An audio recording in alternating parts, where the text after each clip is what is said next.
Welcome to Let's Talk Real Estate for Older Adults. I am Hilary Walker, the Seniors Real Estate Specialist at Atlanta Seniors Real Estate LLC, where real estate is more than property, it's about the people.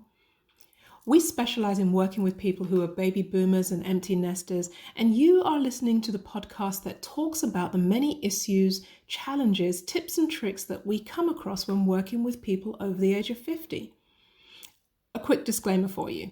We are realtors designated through the National Association of Realtors. We do not intend to give legal, medical, or financial advice outside of the scope of real estate, and any information we do discuss here, it's from our experience of working in such situations, and there'll be many.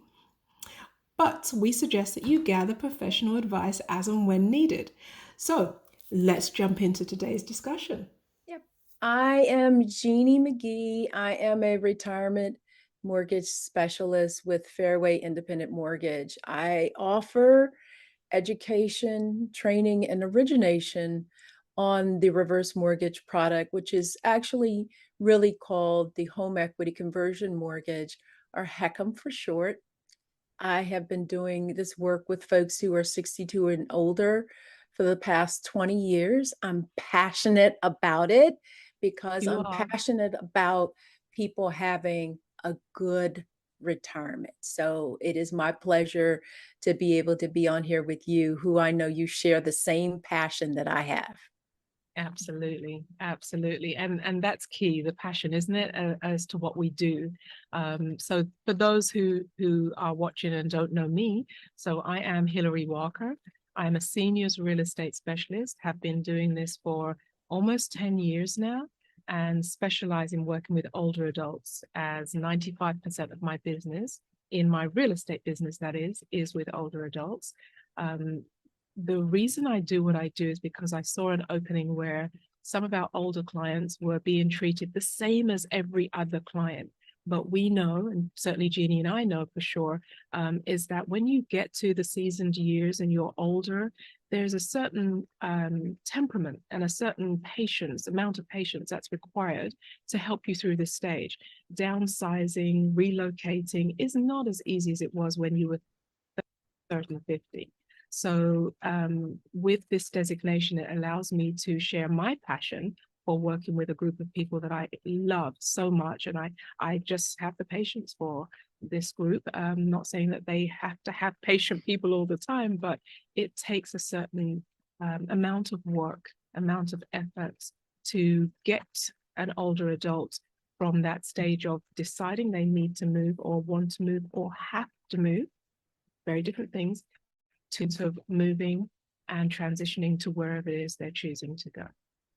So it is my pleasure to be here with you, Jeannie, having this Yep. conversation. We're going to talk about a few things today. I think one of the focuses for us is the amount of clients we've worked with together, but also the journey that our clients go through. And so today, we are sharing some of those stories, the journeys that our clients have gone through.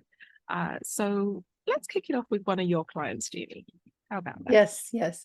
So thank you again for having me. Thank you for coming up with this idea because I do believe stories are powerful. And that really was what we came to. Stories are powerful. So one of the stories that I want to share is a couple, and we'll call them Mr. and Mrs. B. And Mr. and Mrs. B are have become friends of mine, Yeah. and it took a long time for them to become clients, though. It took a long time for them to become clients of mine. Primarily, Mrs. B was the one that was reticent to even engage. So that's the intro for my client, Yeah. Mr. and Mrs. B. Yeah. Yeah. So what was it about their situation that got you and them involved? I mean, how did they reach out to you? How did they find you, or how did you find them? So interestingly, Mrs. B is a realtor, and Mrs. B also had clients who she had referred to me. Okay. Hmm. And Mr. B was also involved in the real estate her in her his wife's real estate business. He wasn't a realtor, but he did all the administrative kind of things, and he helped her in the business, right? Interesting. Yeah, yeah. So that's kind of how I met them. They actually came to one of my classes years ago as a couple, Yeah. Yeah. really cute couple. Yeah. And that's how I got a chance to get to know them and started Nice. cultivating and nurturing my relationship with them. And so Yeah. then, so that was years of cultivating a relationship, but what were the challenges as to why they became your clients, let's say? Yes. So, I think it was Mr. B, who, by the way, Mr. B is 11 years older than Mrs. Mm, B, right? mm, And he began to think about what would happen if he were to predecease his lovely wife, who he oh, loves, right? mm, He began to think about that. mm, Super important for him because he had a pension, and that pension was a great pension.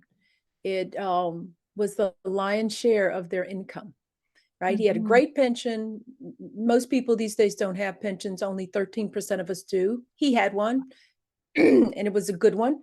And mhm. so what I asked him when he started inquiring about putting the home into a reverse mortgage, what I asked him as we talked was, what about this pension? Will it survive Mm, you? Right? That was my mm, question. Will it mm. survive you?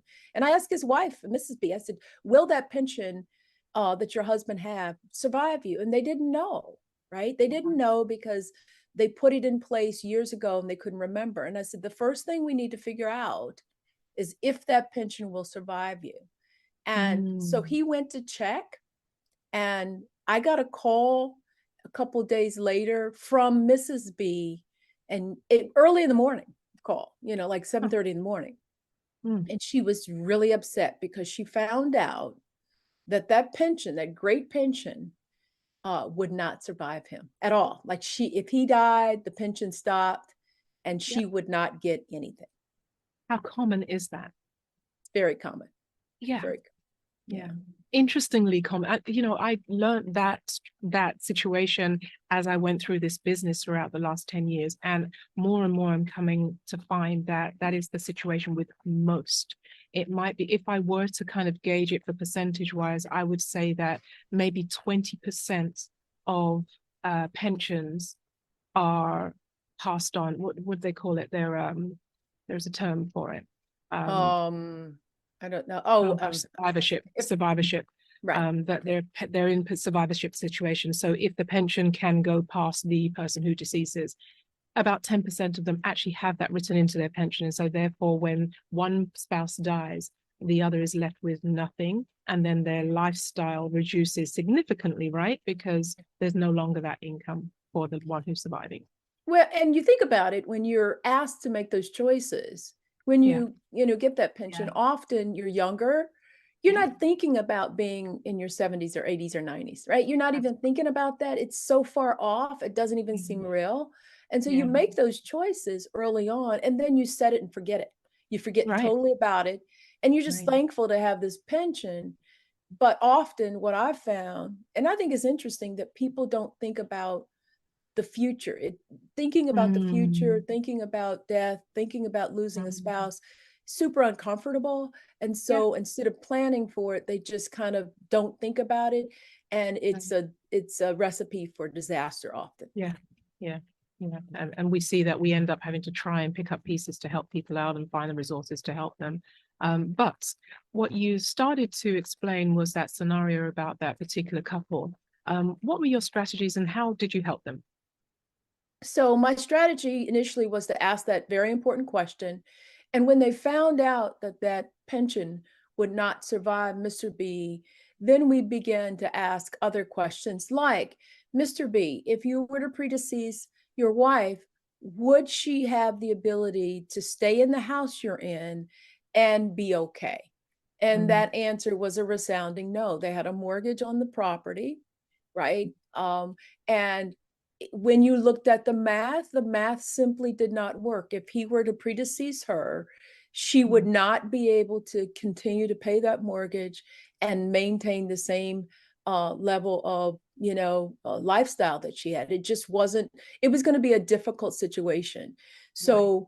So the numbers told the story for them, right? The Mm. numbers told the story, but she was resistant for a long time, and he just had to work on her. And I ended up having to go to their house several times to talk about, Mm. the product, how it worked, and how it might make sense to pay off that mortgage, set up a Mhm. line of credit. And if they never needed that line of credit, cool. If they wanted to pay on the reverse mortgage over time, They can. cool. They could treat it just like a traditional mortgage. But this Mm. was a proactive a move on Mr. B's part to Mm. protect his wife. Mm. Really, it was Mm. proactive. They didn't need it at the Mm. time. They were Right. fine. They were making that mortgage payment. They were on time. They live in Yeah. a beautiful home in a 55 plus active community. They were fine. It was proactive to plan for the future.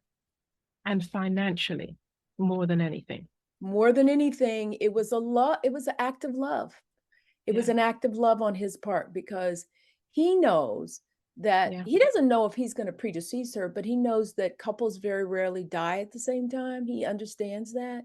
And so he wanted to set it up such that if something happened, or a better way to say it is when something happens, Yes. then Exactly. either one of them would be okay. Yeah.